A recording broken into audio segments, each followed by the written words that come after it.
আজকে আমরা জানবো ফর আর সিন্স এর টোটাল কনসেপ্ট, এই দুটোর মধ্যে ডিফারেন্সটা কি আর এই দুটো কোথায় কোথায় ইউজ হয়, এবং এই দুটো নিয়ে অনেক স্টুডেন্টের মধ্যে যে ভয়টা থাকে বা ভীতিটা থাকে সেটাই আজকে কাটবে। Let's start. For for means a duration.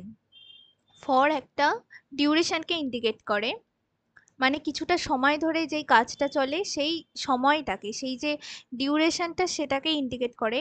যেরকম আমরা বলতে পারি I have been waiting for 2 hours, মানে 1 ঘন্টা 2 ঘন্টা, এই যে 2 ঘন্টা ধরে যে আমি তোমার জন্য অপেক্ষা করলাম তার জন্য আমরা ফরটাকে ইউজ করব।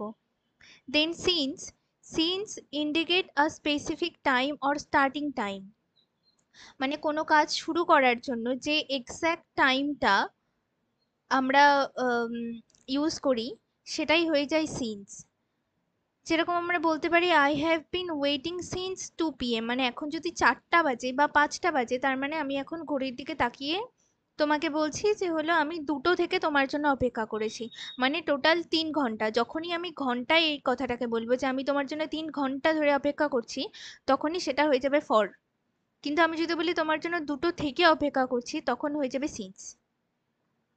সিন্স মানে তাহলে এক্স্যাক্ট টাইম, আর ফর বলতে ডিউরেশনকে বোঝাচ্ছে, এক্স্যাক্ট টাইম বা স্টার্টিং টাইম। এন্ডিং টাইম না, স্টার্টিং টাইমকে সিন্স বোঝায়।